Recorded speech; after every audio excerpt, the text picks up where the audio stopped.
Do you have a paranormal encounter you'd like to share with us?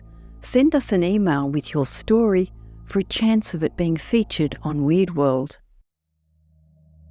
In the early 1950s, America was gripped by a growing fascination with unidentified flying objects.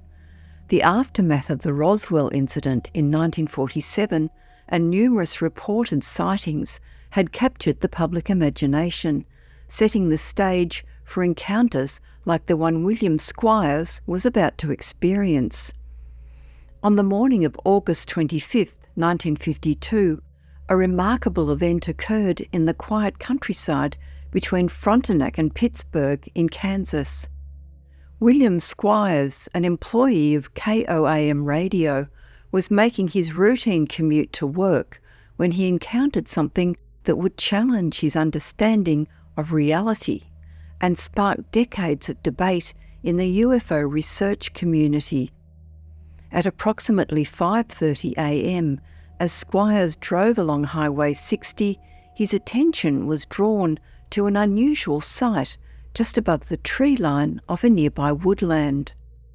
Hovering low in the sky was an object that defied reasonable explanation. Squyres would later describe his initial reaction with vivid clarity. "My hair rose straight up on the back of my head." As he drew closer, the details of the object came into sharper focus. Squyres described it as resembling two turtle shells or two oval meat platters placed edge to edge. The craft's exterior was a dull aluminium colour, its metallic surface interrupted by a series of windows running along its side.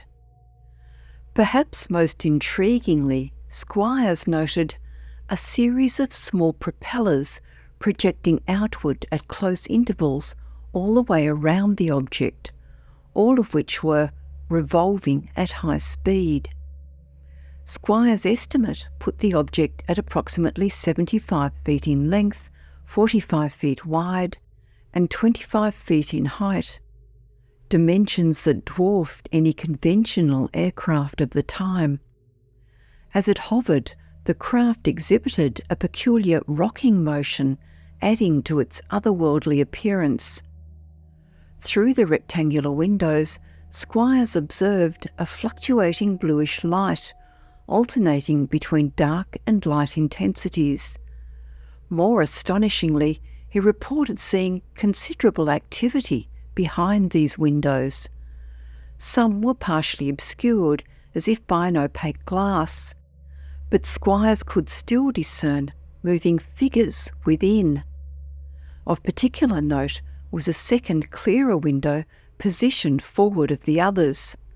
Through this opening, Squyres claimed to see the head and shoulders of what appeared to be a human figure, facing forward as if engaged in some unseen task.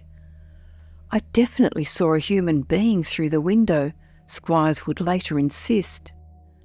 Driven by curiosity and perhaps a touch of disbelief, Squyres stopped his car and stepped out for a closer look. As he approached, he became aware of a humming or throbbing sound that intensified with proximity to the craft. When he had closed to within about 100 feet, the object suddenly sprang to life. In a display of technology far beyond anything known at the time, and no doubt even now, the craft began a rapid vertical ascent. Within seconds, it had vanished from sight, leaving behind only a sound that Squyres likened to a covey of 100 quail taking off. Interestingly, despite the otherworldly nature of his experience, Squyres maintained that the occupants he glimpsed were not some men from Mars, but appeared to be human. This assertion would add an intriguing dimension to the incident, challenging straightforward explanations of extraterrestrial visitation. The following day, Squyres returned to the site accompanied by officials from KOAM Radio. They found clear evidence of disturbance in the vegetation where the object had hovered, lending credence to Squyres' account. When Project Blue Book, the United States Air Force's official investigative project into UFO phenomena, looked into the incident, they deemed Squyres a good witness and classified the report as unexplained. This incident is particularly significant in UFO research as it classifies as both a close encounter of the second kind and a close encounter of the third kind. The former involves physical effects, such as the flattened grass found at the site, while the latter includes observations of animate beings associated with the UFO.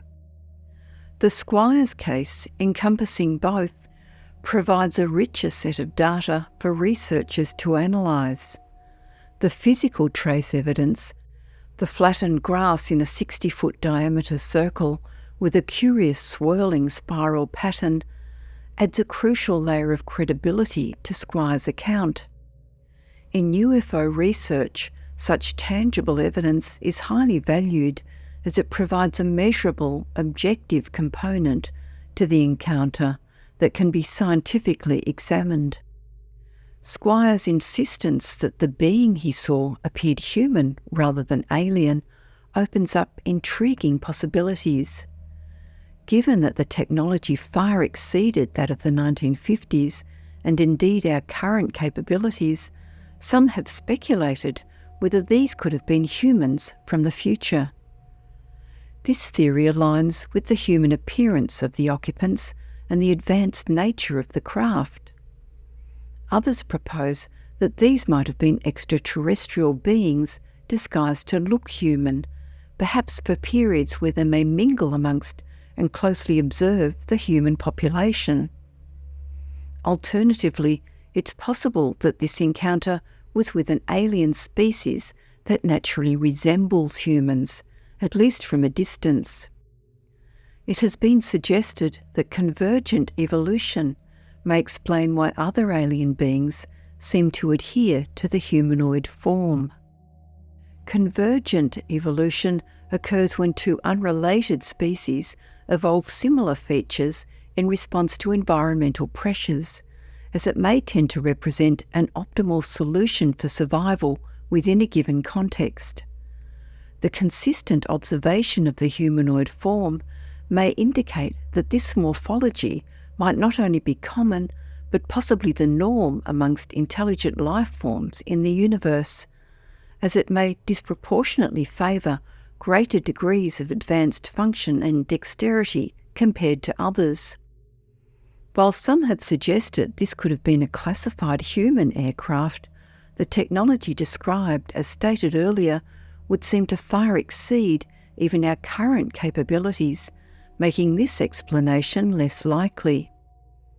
These theories highlight the complex nature of UFO encounters and the challenges faced by researchers in interpreting such events. The Squyres encounter, occurring in the early years of the modern UFO era, helped shape the framework for how such incidents would be investigated and classified in the years to come. Its blend of visual sighting, physical evidence, and reported occupant observation makes it a particularly compelling case for researchers of the UFO phenomenon. Cases like the Squyres encounter continue to underscore the potential for undiscovered phenomena in our world and beyond. This incident, seeming to defy all rational explanations, forces us to consider a range of possibilities from extraterrestrial visitations to advanced human technology, time travel, and beyond. 7 decades after Squyres' experience, fundamental questions persist. Who are these entities? What is their origin? What motivates their apparent interest in Earth? These inquiries remain central to UFO research. Despite significant advancements in science and technology since 1952, we have yet to even establish broad scientific recognition of the phenomenon, let alone begin to find answers to these questions. The Squyres case along with other well-documented UFO encounters, continues to challenge our understanding of reality and the limits of current scientific knowledge. It exemplifies how eyewitness accounts, especially when coupled with physical evidence, can profoundly impact our perception of the unexplained.